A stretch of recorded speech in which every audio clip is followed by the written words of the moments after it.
നിങ്ങൾ ടോട്ടലി പേരിൽ പാർട്ടി പ്രാഥമിക അംഗത്വത്തിൽ നിന്ന് പുറത്താക്കിയിരിക്കുകയാണ്.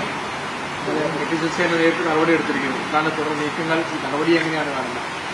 ഞാൻ പറഞ്ഞല്ലോ, നമ്മുടെ നേതാക്കന്മാരാണ്, കോൺഗ്രസിന്റെ നേതാക്കന്മാരെല്ലാം നമ്മുടെ പ്രിയപ്പെട്ട നേതാക്കന്മാരാണ്. അവർക്ക് ശാസിക്കാനും അവർക്ക് നടപടികൾ സ്വീകരിക്കാനുമുള്ള പൂർണ്ണ സ്വാതന്ത്ര്യം അവർക്കുണ്ട്. കാരണം ഞാനൊരു കോൺഗ്രസ്സുകാരനാണ്, ആ കോൺഗ്രസിന്റെ ചട്ടക്കൂടി തന്നെ നിൽക്കുകയാണ്. പക്ഷേ നമുക്ക് സ്വതന്ത്ര മുന്നണി എന്ന് പറയുന്ന ഈ അടുത്ത കാലത്താണ് UDF വന്നത്. പക്ഷെ അവരെ എതിർത്തതിന്റെ പേരിൽ നമുക്കൊരു നടപടി സ്വീകരിച്ച സങ്കടമുണ്ട്. പക്ഷെ എങ്കിലും നമ്മുടെ നേതൃത്വത്തിന്റെ എല്ലാ കാര്യങ്ങളും അവർ ശാസിക്കുന്നു. അവരുടെ ഈ നടപടികളൊക്കെ നമ്മൾ ശിരസ വഹിക്കുകയാണ്. ഇത് നിയമ നടപടിയുമായിട്ട് മുന്നോട്ട് പോയി കഴിഞ്ഞാൽ ഈ അയോഗ്യത പ്രശ്നങ്ങളൊക്കെ വരത്തില്ലേ? ഞാൻ പറഞ്ഞല്ലോ, ഞാനൊരു കോൺഗ്രസിന്റെ ചട്ടക്കൂടി നിൽക്കുന്നവരാണ്. അപ്പം കോൺഗ്രസിന്റെ വികാരം, അപ്പം എന്റെ കോൺഗ്രസിലെ ഇവിടെയുള്ള ആൾക്കാർക്കൊക്കെ വിഷമമുണ്ടാകാത്ത രീതിയിലുള്ള പ്രവർത്തനങ്ങളാണ് ഇനിയുള്ള ഉണ്ടാകുന്നത്. അപ്പോൾ ഒരിക്കലും എനിക്ക് തോന്നുന്ന നടപടികൾ അവർ സ്വീകരിക്കാൻ സാധ്യതയില്ലായിരിക്കും എന്ന് പ്രതീക്ഷിക്കുന്നു. ഞാനൊരു കിഞ്ചി തന്നെയാണ് നമ്മുടെ നേതാക്കന്മാരോട് ചോദിച്ചിട്ടുള്ളത്. നമ്മളെ ഒരിക്കലും ഇനിയൊരു കോൺഗ്രസ് വിട്ടൊരു രാഷ്ട്രീയം ഇല്ലാത്തതുകൊണ്ട് അവരെന്ത് പറഞ്ഞാലും അത് നമ്മൾ കേൾക്കാൻ ബാധ്യസ്ഥരാണ്.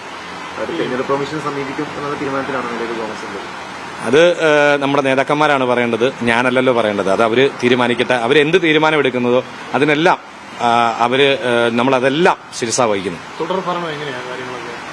ഞാൻ പറഞ്ഞല്ലോ, ഇന്ത്യൻ നാഷണൽ കോൺഗ്രസിന്റെ അഭിമാനത്തിനു വേണ്ടിയാണ് ഞങ്ങൾ ഈ പോരാടിയത്. അത് ഈ നാട്ടിലുള്ള ഇന്ത്യൻ നാഷണൽ കോൺഗ്രസ് പലരും തെറ്റിദ്ധരിച്ചിട്ടുണ്ട്. ഞങ്ങൾ UDFന്റെ ഭരണം കളഞ്ഞത്. ഒരു കാരണവശാലും UDFന്റെ ഭരണം പോകുന്നില്ല.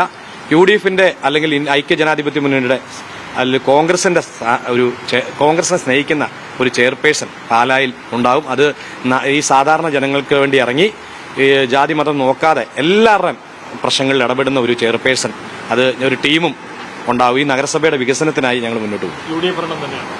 തീർച്ചയായിട്ടും UDF ഭരണം ഉണ്ടായിരിക്കും.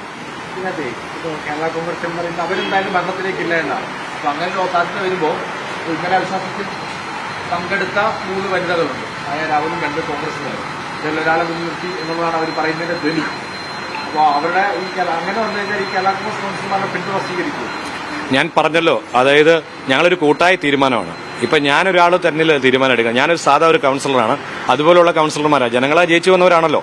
അപ്പൊ പൊതുജനങ്ങളോടും കൂടെ ഞങ്ങൾ കുറെ കാര്യങ്ങൾ ചോദിച്ച് മനസ്സിലാക്കി ഉചിതമായ തീരുമാനം ഞങ്ങളുടെ മീഡിയ പ്രവർത്തകരോടും ഞങ്ങളുടെ ഈ നാട്ടിലുള്ള ജനങ്ങളോടും ഞങ്ങൾ അറിയിക്കുന്നതാണ്.